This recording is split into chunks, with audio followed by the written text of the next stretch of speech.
আসসালামু আলাইকুম রহমতুল্লাহি বারাকাতু। আপনাদের গাড়ির কিছু বিষয় নিয়ে আপনাদের মাঝে আমি শেয়ার করতে চাই। যে বিষয়টা হয়েছে, এই গাড়িটা যারা চালানো শিখতে চান আর কি, গাড়ি চালানো যারা শিখতে চান তাদের জন্য এই ভিডিওটা। আসলে আবার আমরা যারা চালাইতে পারি অনেক সিনিয়র, আসলে এই নতুন গাড়ির এই মডেলের সম্বন্ধে অনেক কিছু আমরা বুঝি না। কেন বুঝি না? কারণ আমরা চালাইয়েছি ম্যানুয়াল গিয়ারের গাড়ি, অটো গিয়ারের গাড়ির সম্বন্ধে আমাদের কোনো ধারণাই নাই। আর এক একদিন এক একটা আসতেছে গাড়ি, এক এক সিস্টেম।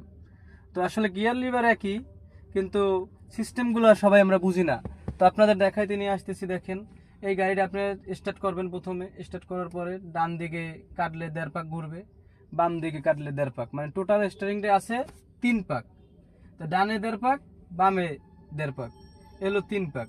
তো অনেকে আসলে কিন্তু এগুলো আমরা জানি না, খালি আমরা গাড়ি চালাতে পারি, আলসইতে জানি, আলসইতেই আছি, কিন্তু কোন দিকে কতটুকু কাটতে হবে এটা বুঝি না। খালি ডাইনে যাওয়া দরকার, খালি কাটতে যেই যায় না, এই হুট করে আমরা তো যায় না, এদিকে কাটতে হইব। তো এটা আসলে হিসাব না, আপনাদের হিসাবে আপনার হাতের এভাবে 1.5 পাক ঘুরবে।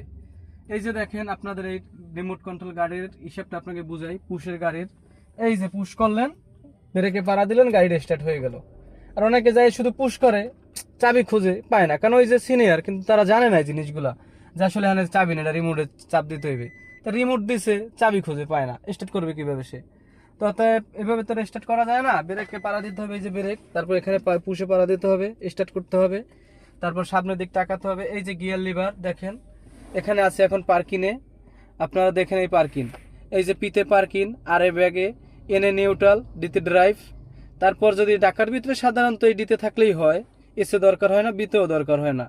যখন আপনি ঢাকার বাইরে গেলেন, কি আপনার গাড়িটা একটু ভারী করানো দরকার, একটু স্পিড গতি বেশি দরকার, তখন আপনি এসে দিলেন। তার থেকে আরেকটু বেশি দরকার, তখন আপনি বিতে দিলেন। তো আসলে এটা আপনারা দেখবেন, আস্তে আস্তে শিখবেন ইনশাল্লাহ। ভিডিওটা আপনারা শেষ পর্যন্ত দেখেন।